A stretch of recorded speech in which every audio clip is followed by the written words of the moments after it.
YouTube, what's going on, man? It's your boy Xerxes coming back at you with another one.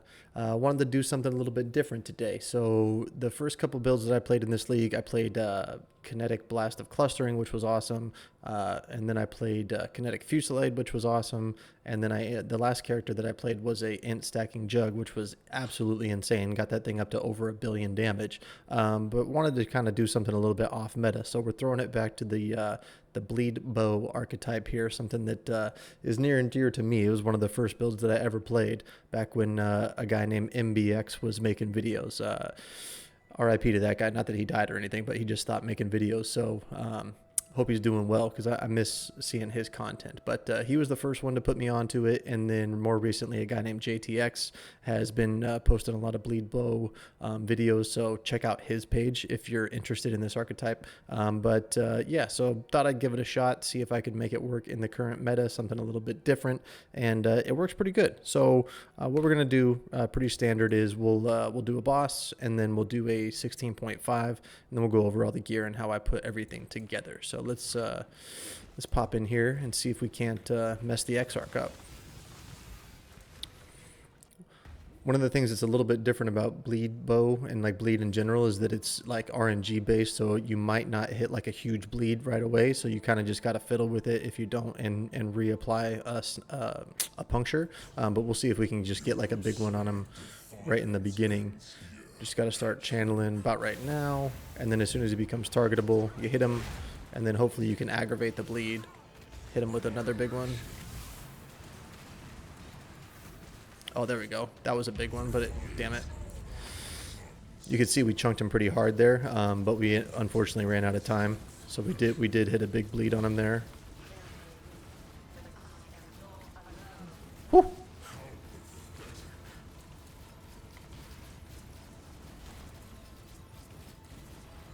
Oh, we're dodging, boys. We're dodging. Oh. Okay, see if we can hit him here. There we go. We got him. So it's not the craziest single target. If you get lucky, you can. Like, I've one-phased him with just one snipe before, so just take that for what it is. But anyway, Exarch down. Dodging skills were questionable at best, but we got through it. So let's do a mapping showcase, which is where this build actually really shines. So we'll just do this one, because I don't feel like doing Deli right now, even though this can definitely do it. I've just been running Deli like nonstop. So basically, while mapping, it's just a one-button build. You pretty much just split arrow the whole entire time, Frostblink whenever you need to, and call your little homie here to you. That's pretty much all you need to do. Let's see, what do we get here? Souls. Okay. I won't even use the soul thing, just so there's no cheesiness going on. But you guys can see with the bleed pops that we're getting from the gladiator, because we are a slayer, but we do steal the gratuitous violence from the gladiator. The mapping is just insane. It's really smooth, really quick too. We have a ton of move speed, phasing, so you just run through everything. Oh, I think we have a oh yeah, we got this guy. Let's see if we can get a big bleed proc on him. Oh yeah, we did. It's kind of hard to see too, because you're not paying super attention to their health bars most of the time, but his health bar right there absolutely just melted. Okay, let's turn these things off too. I don't want to like skew the representation of the build. Yeah, man, Bleed Bow is super fun, and not a lot of people playing it right now, but it pretty much, if you get a good proc on your bleed, it's dot capped. It's like 34 million or 36 million DPS or something with the way that I have it set up. So pretty solid numbers.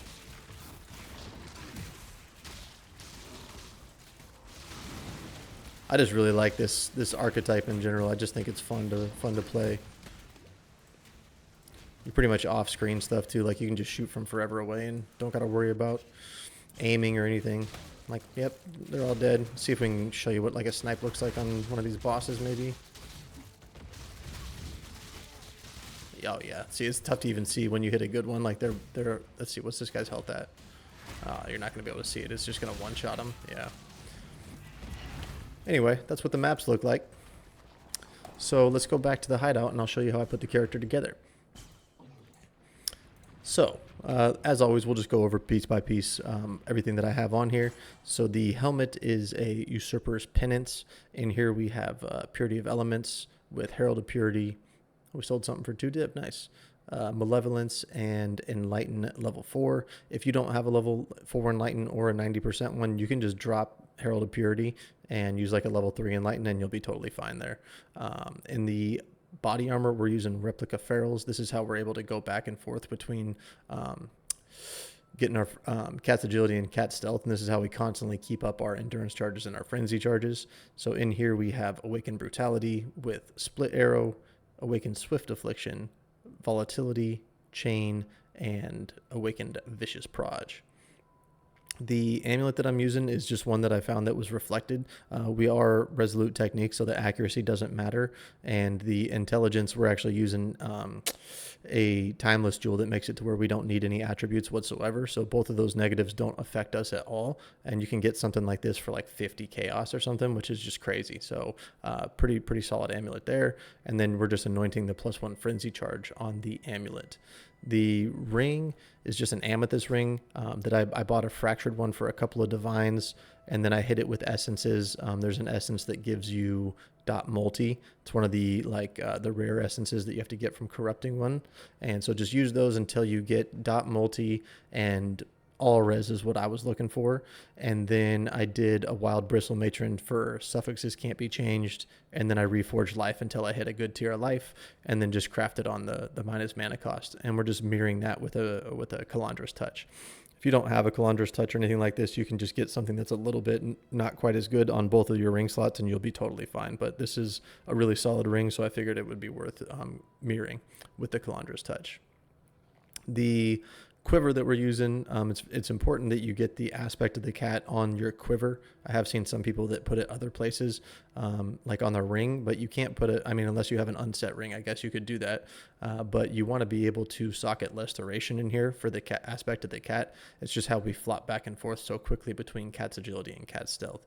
So what you want to do on here is get a Ornate quiver, and then you can either slam it with a Hunter's Exalt or just buy one that's Hunter's, and then reforge Fizz on the bench until you get dot multi as a suffix. And then if you have another suffix, you need to annul that off. And once you have just those 2 suffixes on there, then you can craft on aspect of the cat. And then from there, wild bristle matron, reforged life, and then hope to hit something good. So this is the cold damage is doing nothing, but this is what I ended up with. For the bow, you're basically just looking for the highest Fizz bow that you can possibly get. I bought the Fracture, hit it with some Fizz reforges until I got T1 flat. And then I think I did a Veiled Exalted Orb on there. I was hoping to hit the Fizz plus Bleed. That would be ideal because it would save you some tattoos, but this one is okay. And then you just craft dot multi on there. In here, this is our single target setup. So we have Volatility with Snipe, Awaken Brutality, Awaken Deadly Elements, Awaken Swift Affliction, and Puncture. Let's see here. In the glove slot, we're using Hands of the High Templar. Basically, any glove that gives you +1 Frenzy is usable. And then if you can get Vuln on hit, it's good. You can also just self-cast Vuln, but the sockets are extremely tight, at least in my setup. So just having it automatically curse on hit is good for me. So I got these for pretty cheap too. They weren't very expensive. And in here, we're just using Mana Forged Arrows with Rain of Arrows. And this is so that we have a high chance to proc aggravate on our bleeds. So we want something that just hits a ton of times. And I'll go over that in the passive tree. And then we also have Raised Spectre with Elemental Army. This is where we have our little turtle homie here. And I'll go over that once we get into the ascendancy points as well. For the boots, or not the boots, the belt, obviously Alessa's Delight is like best in slot. Resistances are pretty tight here too, so if you can get a corrupted one with all res, it's going to help you out in the long run. And then the last slot here is Ralakesh's Impatience. You need to make sure that you have one with count as having max number of frenzy charges, and I found one corrupted with some extra move speed too, so we're pretty quick in this build. And then the last thing that I have here is Convocation with Frostblink, which is just our movement skill. This is to make sure that our turtle homie can stay close by us because he is granting us Determination aura. So if we get too far away from him, we lose it. And so during mapping, you can just pop him back right next to you, and you'll make sure that you always have that Determination. And then the last two sockets here are cast when damage taken and Immortal Call. We have endurance charges up almost all the time, so this is just a huge way to help with alleviating some big damage hits that are coming in. Grafts. The two grafts that I'm using a Molten Zoth graft. This one just gives me faster ailments, and then it gives you the Heart of Flame buff, which basically is just like a separate Molten Shell that you get that can take, this one can take up to 4,500 damage whenever you start losing life. So this is just an extra damage buffer here. And then the other one is a Battering Ullgraft with dot multi on there. And then the hands have it will intimidate on hit. So these are the hands that come up and slam. So if you're on a boss or something, these will come up and intimidate them, which just means that they're going to take a little bit more damage. As far as the flask go, I'm just using a Quicksilver with move speed, a life flask that has corrupted blood immunity, and then an evasion flask with evasion, a quartz flask for phasing, and then armor on here, and then we're using a granite flask for block and stun recovery on there. As far as the pantheons go, Purity of Element. So we are elemental ailment immune, so we don't need the Brine King. I think that Lunaris is just one of the best ones that you can take, but you can move these around as you see fit. And then I'm running Red Altars, so I pretty much always just go with Abereth. But if you're doing certain, particular content, you can swap that around as well. Good. That covers all the gear, the grafts, the flasks, the gems. Let's go over the passive tree now. So like I mentioned, we are a slayer, but we are stealing the gratuitous violence. So this is the bleed pops from the gladiator. So we have the forbidden flame and forbidden flesh for bleed pops. So anything that's bleeding will die and deal 20% of its life as fizz, which is super huge for map clear. And then for the Slayer Ascendancies, we're just going Bane of Legends, Headsman, and Masterful Form. This makes it to where our endurance charges are equal to our frenzy charges. So we have nine endurance charges, 9 frenzy charges, and because of Ralakesh, we count as always having our frenzy charges. So that means that we always have 9 affliction charges too. And what these do is these just give you affliction charges. Give you I believe it's 8% more damage with ailments, and bleeding is an ailment. So this is with 9 frenzy charges, 72% more damage with bleed, basically is what that says. So this combo here, super good for damage over time and ailment based builds. Okay. That covers this. As far as the 4th Ascendancy, there's not anything that's super good on the Slayer, and so you could go for this if you wanted, but I don't think that that's worth. You got a couple options for the Bloodline. You could go Ashabi with the Rage one, or what I've chosen to do here is go for Fertile Will, and this is why we have the Turtle Spectre in there. So what this does is it gives us 100% increased damage, 3% life regen, and cannot be stunned. So as long as we have this turtle nearby us, and you can see actually if we go into like a zone that's not in our hideout like here, there will be a symbol that'll pop up right here, and this shows you that you have increased damage, life regen, and can't be stunned. So that's why it's important when you're going through maps, if you get far away, just call this dude back to you, and you'll always basically have that damage and the stun immunity. So that's why we have this turtle in here. And the beast, it's called a Perfect Guardian Turtle. It is a little bit expensive, but once you get it, even if it dies in the map, it will come back and into the next zone with you. But this thing is super tanky and hardly ever dies. And this gives you determination and 5% fizz damage reduction. And every once in a while, it will cast something that makes you totally immune to damage. So really, really good for survivability there as far as the turtle goes. Okay.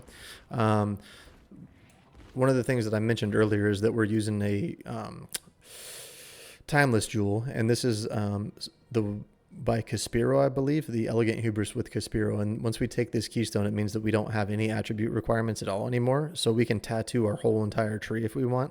And one thing that I'm doing with this is using a Impossible Escape with Iron Will, and this basically makes it to where we can anoint a couple of or not anoint, but allocate a couple passives over here. And the ones that I'm using right now, this one gives you 50% increased damage with bleeding, and bleed deals 10% faster. This one gives just 10% increased life, which is huge for 1 point. This one here gives damage per endurance, damage per frenzy. So between this is 180% increased damage because we have 9 endurance charges and 9 frenzy charges. And then over here, we just have another 80% increased damage. So the benefit that you're getting out of this is just absolutely insane. And not to mention that you don't have attribute requirements anymore either. So like I said, you can tattoo a ton of stuff on the tree. Basically, if you have bleed chance on your bow, you're not going to have to tattoo a bunch of bleed chance, but I did have to tattoo quite a bit of chance to cause bleeding on here. So as you can see, if I click on my split arrow, I should be at exactly 100% chance to bleed. So tattoo as many as you need until you get to 100%, and then everything else just tattoo with physical damage. Okay. If you have the money for it, you can tattoo suppress on here. They are super expensive, and I don't know how much longer I'm going to play this build, so I'm not going to invest a ton into tattoos, but you can invest some suppress tattoos here. I do just have one over here with chance to blind for a little bit more evasion rating for myself. Okay. Let's see what else to talk about. The Light of Meaning in here with fizz damage. This just gives you 6% fizz damage for every single passive that you have in here. So this thing is like an insane amount of fizz damage that you have in here. Other than that, we do go over and get some suppression here. So I think that with lucky suppress on here, I'm at like 90% chance to suppress. So it's not perfect, but it's good enough. I very rarely ever die on this build. So then obviously we're going down and excuse me, taking the frenzy charge stuff here with damage per endurance, frenzy, or power. And then as far as the jewels go, I mentioned the Forbidden Flame, Forbidden Flesh. And then other than that, you're just basically looking for life with dot multi and fizz dot multi. And then I think I have chance to bleed on this one too, because I was missing 5% chance to bleed. So those are the types of jewels that you'd be looking for on there. Good. I think that covers everything.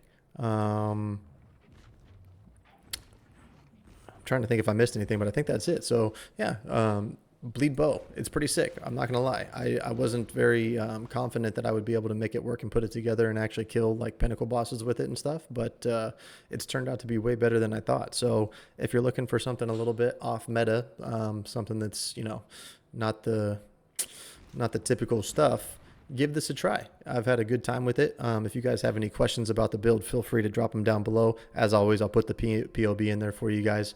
And yeah, with that, I'll leave the video there. Take care, guys. Peace out.